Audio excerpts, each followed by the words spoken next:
So for me, it's just a dream come true when I draw something on the mood board. Yes. I create a palette and I create a vision for my client. Yes. And then now we go shop, get whatever they want, and Yes. we put it in that space. Yani for me, it does it for me. All right. Because like when I shop, I always shop for things I'm sure I would put in my house.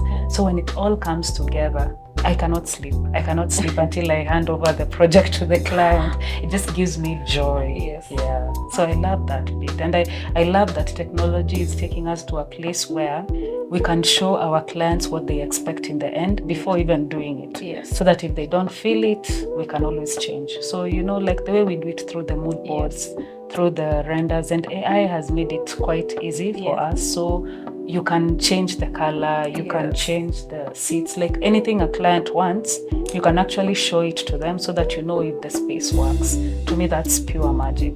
Yeah, I would like to agree with you on that, because also when you think about the costs that go into changing anything in our home, it's much better to have it drawn first, then we can change it on the drawing, then before we actually execute it and incur a lot of costs, and then it's not giving.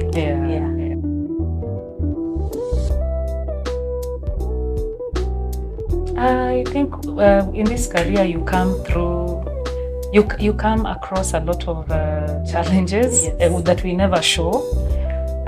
So like there's one, I actually had a trusted fundi, but somehow they just broke the granite, and I had to take ownership of it because now it's not the client's fault. Yes. So I had to go through that loss and buy another one, and we start afresh. So for me, that's one of them. There are several, but that's one that comes to mind. All right. For me, wow. Oh my, wow. I actually lost some money on site. I had been far. I had another ongoing project, and I had sent one of the people I was working with, which I thought I trusted, but they never delivered on what I had sent them to do, which eventually meant that I had to incur that cost and do the job right.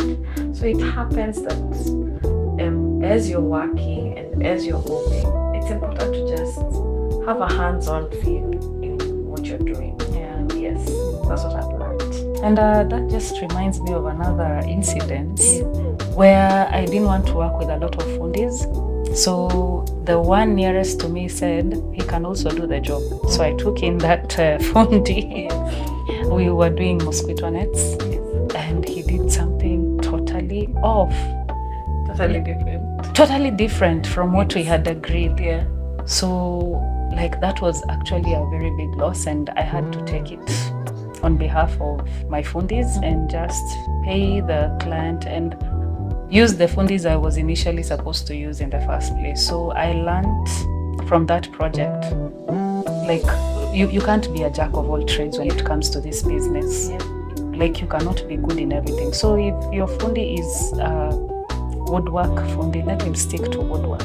If he's into lighting and electricity, let him stick to that. That's what I learned from that.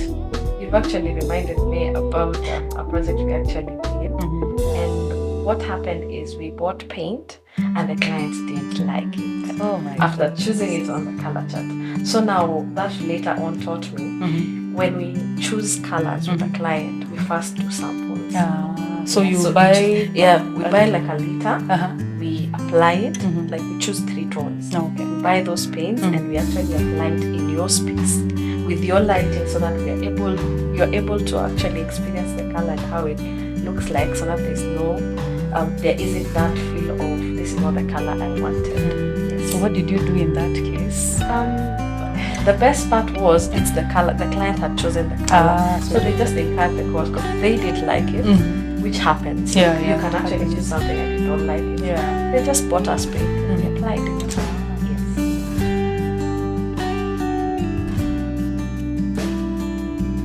The best thing about construction is that your office is where the site is, so there's nowhere that is too far. Most of the times when we're doing the consultation call and speaking to our clients, the first thing we want to know is where are you located, so that we can plan out our logistics on how we're going to get to you and give you our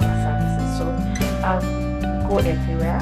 The farthest I've gone is I've done a project in Uganda. It turned out really well. And continue to pursue other clients within Nairobi, outside Nairobi, to work around For me, I also work out of Nairobi as well. The farthest I have been so far is Kakamega. Yes. Yeah, that I have done severally. I feel like as long as we get to agree on the design and the consultation and the fees, I'm open to going anywhere, both in Kenya and outside the borders. Yeah. This has been a journey, and I feel like we are still on a journey, but it was time for us to share where we've come from. And I hope that this encourages someone to not give up on their dream and not to also give up when you go through challenges, because I mean, we don't always show the bad side of it all, but it's part of life. So this is just to encourage you that if you have that passion, having those challenges will not stop you from growing. It will not stop you from doing what you love to do. So just be encouraged and live your dream.